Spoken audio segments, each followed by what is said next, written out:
인공지능의 역사와 분류에 대해 알아보도록 하겠습니다. 인공지능은 인공과 지능의 합성어인데요. 인공이란 사람이 하는 일 또는 사람의 힘으로 자연에 대해서 가공하거나 작용하는 일을 의미합니다. 그럼 지능이란 무엇일까요? 매우 복잡하게 설명이 될 것 같은데요. 여기에서는 인간의 지적 능력을 의미한다 이렇게 간단히 정의할 수도 있지만 그 중에서도 학습 능력이 매우 중요하겠습니다. 두 번째로는 어떤 새로운 환경이나 상황에 대해서 문제에 적응하는 그러한 능력을 의미합니다.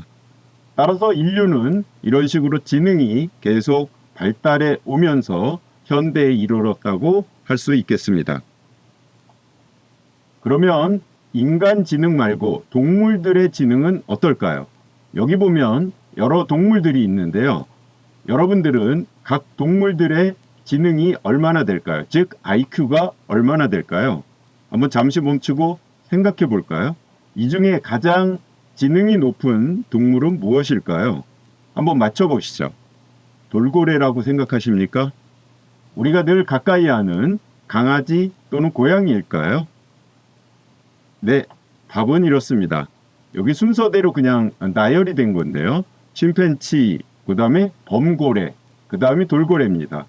우리가 가까이 하는 강아지나 고양이가 60, 50 정도가 된다고 합니다. 의외로 돼지가 65 정도가 된다고 합니다. 물론 이것이 아주 절대적인 기준은 아니겠지만 여러 조사를 통해서 밝혀진 것이 됩니다.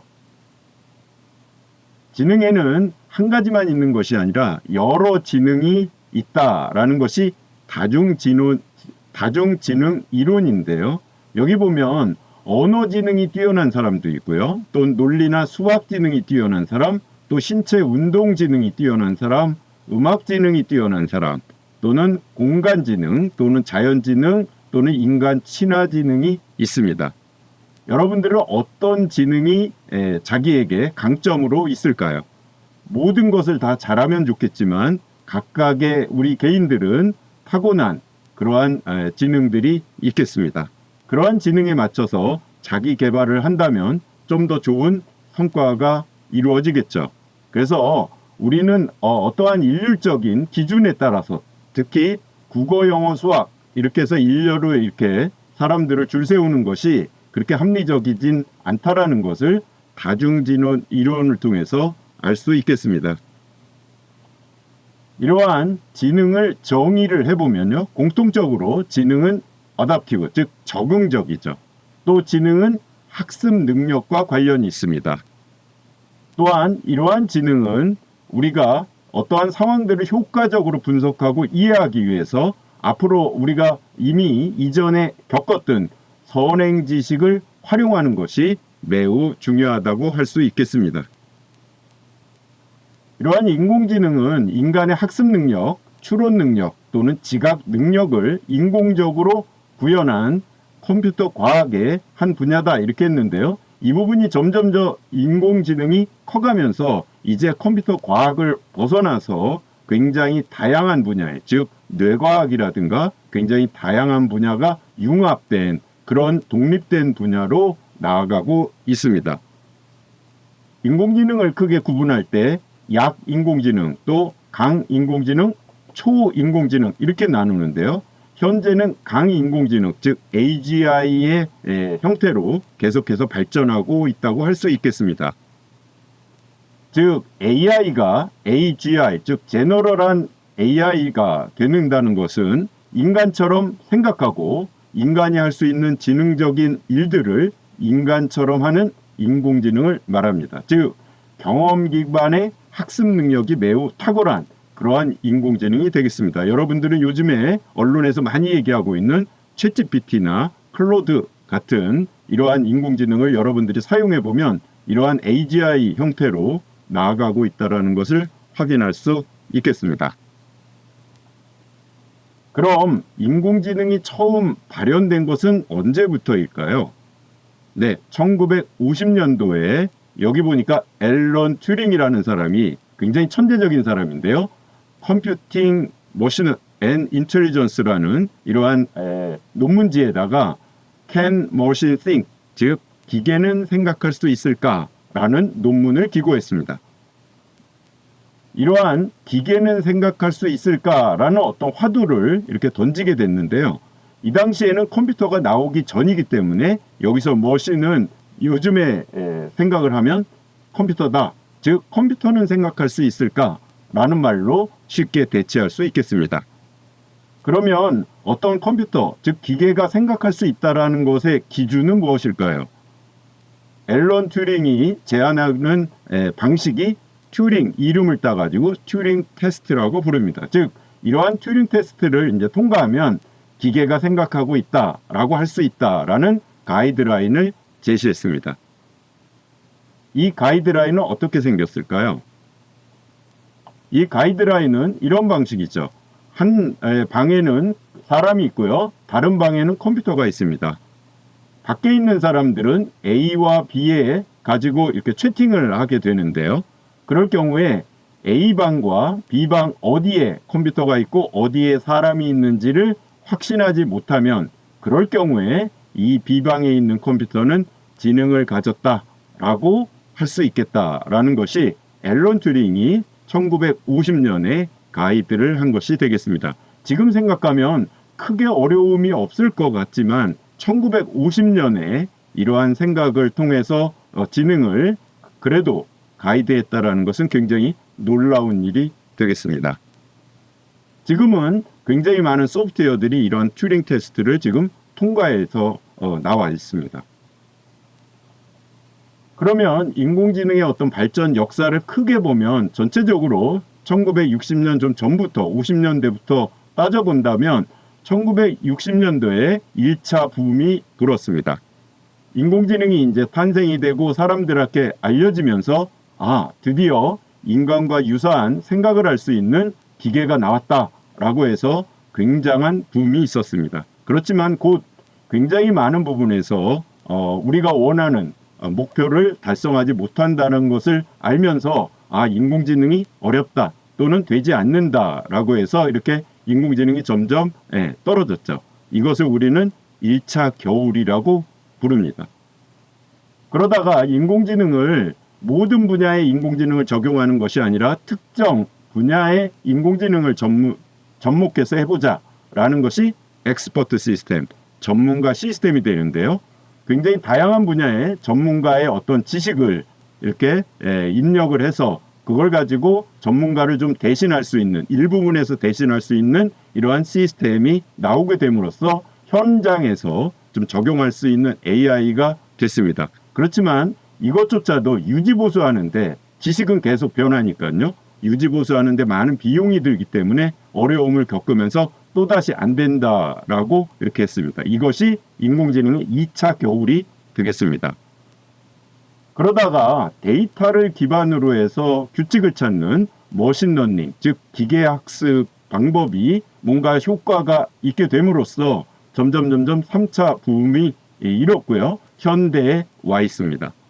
지금은 대규모 언어 모델, 즉 LLM이라고 하는데요. 라지 랭귀지 모델이라고 하는 이러한 생성형 AI, 챗GPT 같은 생성형 AI가 등장함으로써 점점 더 커지는 AI 분야가 점점 더 모든 분야에 적용되고 커지는, 그래서 산업의 구조를 근본적으로 변화시키고 있는 형태로 발전하고 있다고 할 수 있겠습니다. 인공지능의 역사를 1943년에 전기 스위치를 켜고 끄는 아주 기초적인 그런 인공신경망을 이용한 그런 형태에서 1950년에 앨런 튜링이 드디어 기계는 생각할 수 있을까라는 그런 화두를 던졌고요. 1956년에 이렇게 다트머스 회의라는 곳에서 인공지능이라는 용어를 처음으로 발표를 하게 됩니다. 그 이후에 쭉 이렇게 발전이 돼서요. 2016년에 우리나라에서 드디어 AI하고 이세돌, 바둑 천재죠.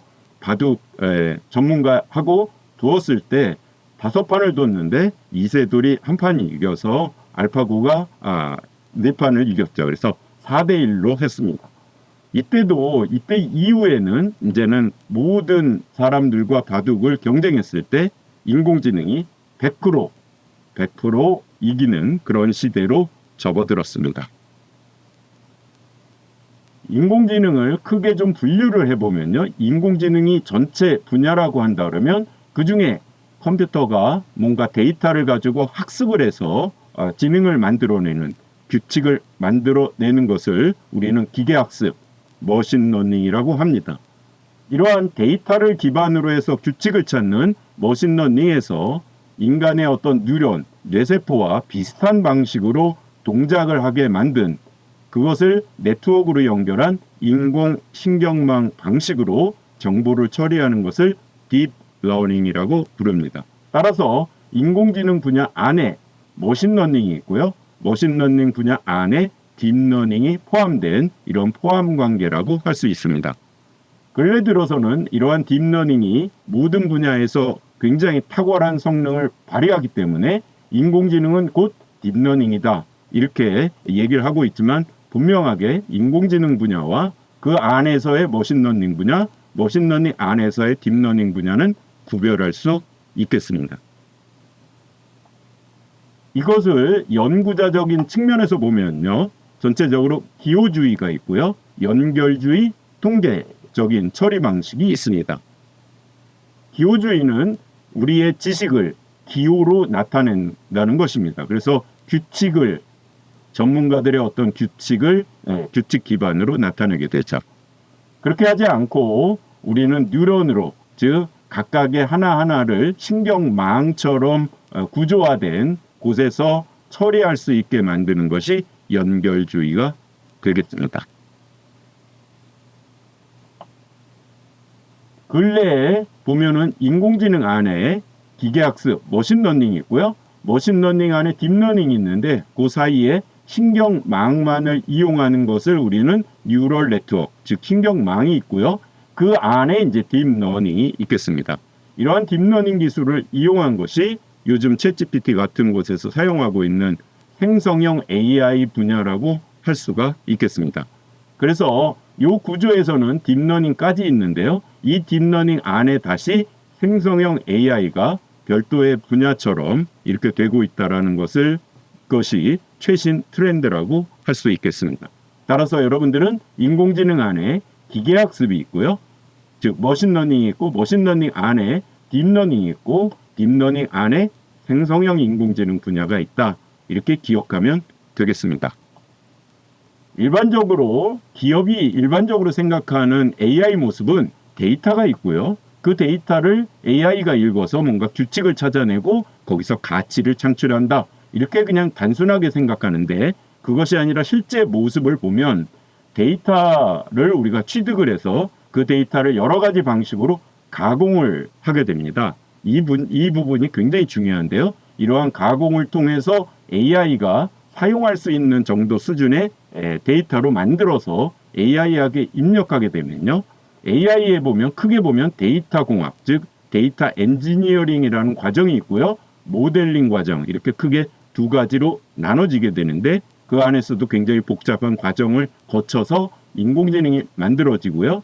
그것을 다시 가치가 어떻게 되는지 굉장히 다양한 형태로 우리가 분석한다.